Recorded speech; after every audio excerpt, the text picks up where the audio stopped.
DNC 키친 구독자 여러분 안녕. 여러분들 그 대상포진이라고 들어보셨습니까? 대상포진.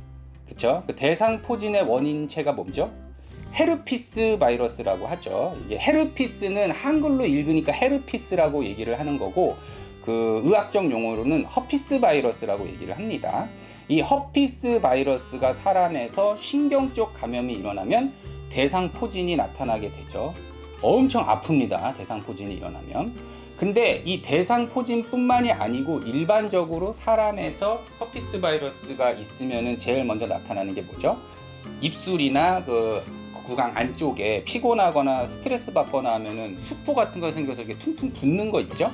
그게 헤르피스 바이러스라고 하는 겁니다. 고양이에서도 이 허피스 바이러스가 아주 흔하게 퍼져 있다는 사실 알고 계셨습니까? 이게 고양이에서도 허피스가 있고 사람에서도 허피스가 있으면 이게 서로 옮는 거 아니야? 서로 막 뽀뽀하고 하면은 고양이 허피스 나한테 옮는 거 아니야? 전혀 옮지 않습니다. 고양이에서 감염되는 허피스랑 사람에서 감염되는 허피스는 아예 다른 거기 때문이에요. 자, 이 허피스 바이러스는 보통의 고양이에서 약 80% 정도가 감염이 되어 있을 정도로 아주 많이 퍼져 있습니다. 왜 그러냐면은 이게 이제 어렸을 적에 사육 환경과 좀 관련이 되는데, 태어나서 그 여러 마리 아이들이 같이 지내거나 이렇게 하다 보면은 예방접종을 하기 전에 감염이 돼버리는 거예요. 예방접종으로 허피스를 예방하기는 너무 쉬운데, 왜냐면 DNA 바이러스이기 때문에. 근데 예방접종 하기 전에 감염이 되어 있는 경우들이 많기 때문에 많이 퍼져 있다, 이렇게 보시면 돼요. 왜 길냥이들을 지나가다가 구조하거나 이렇게 해서 와 보면은 고양이들이 어때요? 막 눈곱이 막 눈에 막 잔뜩 껴있고 막 코에 막 이래갖고 애가 눈도 못 뜨고 막 이렇게 있는 거를 구조해서 데리고 오는 경우들이 있잖아요. 그런 경우가 대표적으로 허피스 바이러스 감염이 있어서 그렇게 된 거예요.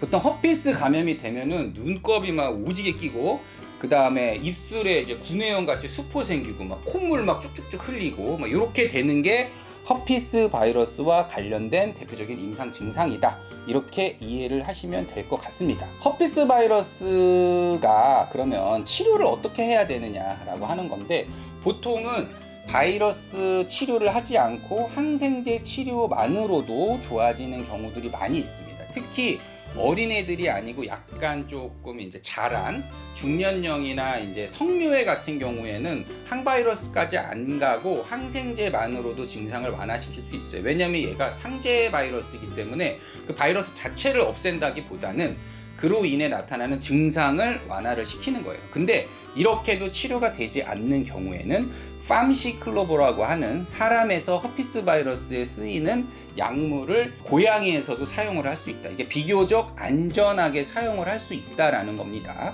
그래서 이 팜시클로보의 효능과 관련된 논문들도 많이 나와 있다. 이렇게 논문들이 있고요. 또 이 상기도 간염이 있는 환자에서 팜시클로보를 적용을 했을 때 그렇지 않은 애들보다 효과가 있다라고 하는 논문들도 여러 개 있습니다. 이렇게 상기도 감염과 가장 관련이 깊은 허피스 바이러스가 간혹 심한 피부 질환을 유발을 하는 경우들도 있다. 사람에서도 마찬가지고 고양이에서도 마찬가지입니다. 그래서 이렇게 콧물이나 이런 질환을 가지고 있는 고양이가 원인 모르게 피부가 너무 안 좋다라고 하면은 이 허피스 바이러스와 관련이 돼 있을 수도 있기 때문에 이런 부분도 유념을 해서 생각을 하셔야 되고요.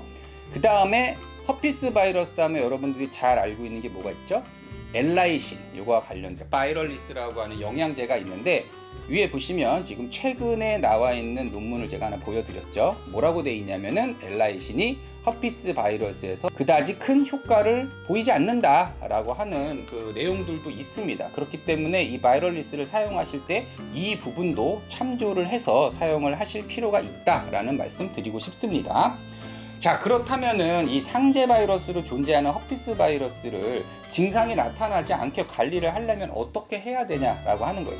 제가 키우던 고양이도 성냥이가 있는데 이사를 오면은 콧물 나고 이렇게 돼요.